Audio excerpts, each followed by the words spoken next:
Hello students, आपको codex उदय में तहे दिल से स्वागत है।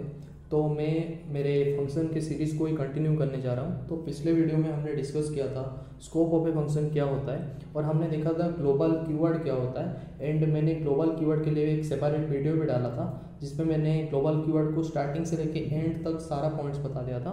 तो इस वीडियो में हम एक इंटरेस्टिंग सा चीज़ देखने जा रहे हैं जिसे बोला जाता है एनोनिमस फंक्शन क्या होता है। तो एनोनिमस फंक्शन को ना लैम्डा फंक्शन भी कहा जाता है, ठीक है। तो इसको एनोनिमस इसीलिए कहा जाता है, एक काइंड ऑफ फंक्शन होता है जिसका नाम नहीं होता है। फॉर एग्जांपल, अगर मैं कोई भी एक फंक्शन को डिफाइन कर रहा हूँ तो मैं उसका फंक्शन का नाम भी देता हूँ। जैसे कि ऐसे ही मैं कुछ फंक्शन का नाम देता हूँ, फिर उसका बॉडी को भी डिक्लेयर कर देता हूँ, ठीक है। पर ये काइंड ऑफ फंक्शन है जहाँ पे फंक्शन का नाम नहीं रहता है। तो इस फंक्शन को इनिशियलाइज करने के लिए हम एक कीवर्ड यूज करते हैं जिसे लैम्डा कीवर्ड कहा जाता है। तो इसीलिए इस फंक्शन को लैम्डा फंक्शन भी कहा जाता है। इसका डेफिनेशन क्या होता है मैं आपको बता देता हूँ। It can take any number of argument but one expression, ठीक है। तो मैं उसको आपको एक एग्जाम्पल के साथ बताता हूँ।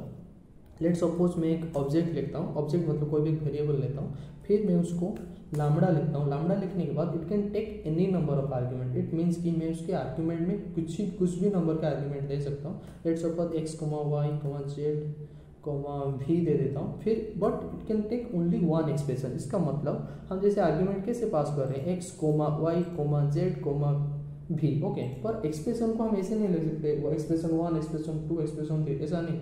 हम बस एक ही एक्सप्रेशन दे सकते हैं, ठीक है। तो मैं अगर इस एक्सप्रेशन में देता हूँ x, y into Z into फिर मैं दे देता हूँ z इंटू वी, ओके। फिर मैं क्या करता हूँ, एक वेरिएबल लेता हूँ रिजल्ट, उसमें क्या करता हूँ, ये ऑब्जेक्ट को कॉल करके उसमें आर्ग्यूमेंट को पास कर देता हूँ। मतलब ये जो चारों के चारों आर्ग्यूमेंट को, लेट सपोज x का वैल्यू 1, y का वैल्यू 2, z का वैल्यू 3, फिर मैंने v का वैल्यू 6 ले लिया। फिर जब मैं रिजल्ट को प्रिंट करूँ, आप देख सकते हैं इसने 36 प्रिंट किया है। ये सारे एक्सप्रेशन को इवैल्यूएट करके प्रिंट कर दिया। मैं आपको और एक एग्जांपल देता हूँ, इससे आप थोड़ा और क्लियर होगा आपको कॉन्सेप्ट। अगर मैं एक वेरिएबल लेता हूँ var is equal to lambda, to initialise that anonymous function we have to use that lambda keyword. फिर हम we can take any number of argument. तो मैं लेता हूँ x, y, z। फिर हमें क्या करना पड़ता है, एक कॉलन देना पड़ता है, फिर हमें एक एक्सप्रेशन पास करना पड़ता है, ठीक है। तो मैंने ये x गलती से लिख लिया, x, y, z, ओके।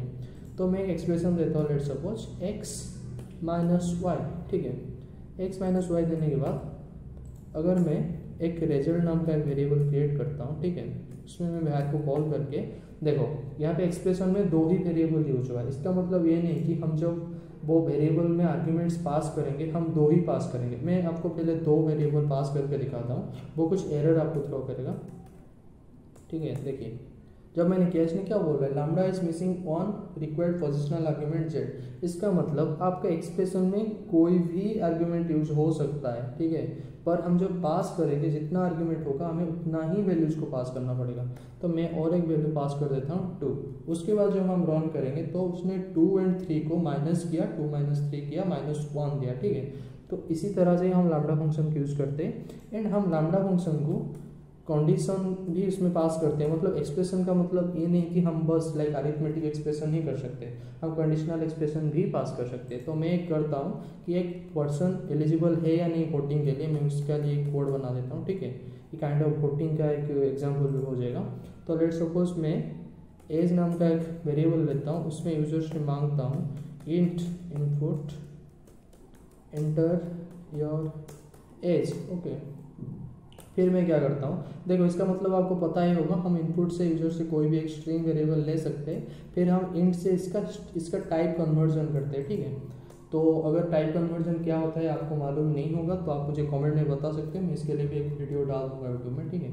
फिर हम क्या कर सकते हैं कि मैं एक लैम्डा फंक्शन इनिशियलाइज करता हूँ, let suppose it is check. फिर मैं क्या कर रहा हूँ, लैम्डा ले रहा हूँ, एक आर्ग्यूमेंट ले रहा हूँ x। फिर मैं क्या कर रहा हूँ, अगर x का वैल्यू इज ग्रेटर देन 18 होगा, इसका मतलब इसके पहले मैं एक कंडीशन लिख देता हूँ, true if x is greater than 18। अगर यूजर 18 से ज़्यादा देता है तो हमें वो ट्रू रिटर्न करेगा, else it will return false value, okay. False का F कैपिटल होता है, ये याद रखना, ओके। फिर मैं क्या कर रहा हूँ, रिजल्ट में मैं क्या कर रहा हूँ ना, वो चेक को कॉल कर रहा हूँ, उसमें मैं अपने एज को पास कर रहा हूँ। फिर मैं साइमल्टेनियसली प्रिंट कर रहा हूँ, क्या प्रिंट कर रहा हूँ, रिजल्ट प्रिंट कर रहा हूँ। देखता हूँ यूज़र में क्या देता है। अगर यूज़र हमें 56 देता है तो हमें ये ट्रू रिटर्न करेगा।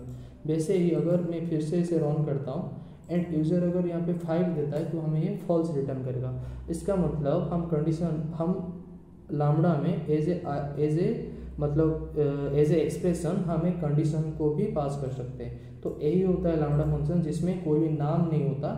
तो I think you will be clear on that particular topic.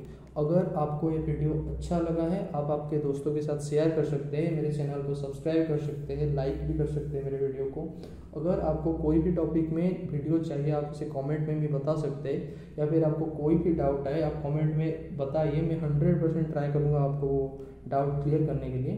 तो मैं अपना फंक्शन के आर्टिकल का भी लिंक दे दूंगा डिस्क्रिप्शन में, आप जाके इसके नोट्स के पॉइंट ऑफ व्यू में भी उसे देख सकते हैं। तो आपसे मिलते हैं नेक्स्ट वीडियो में।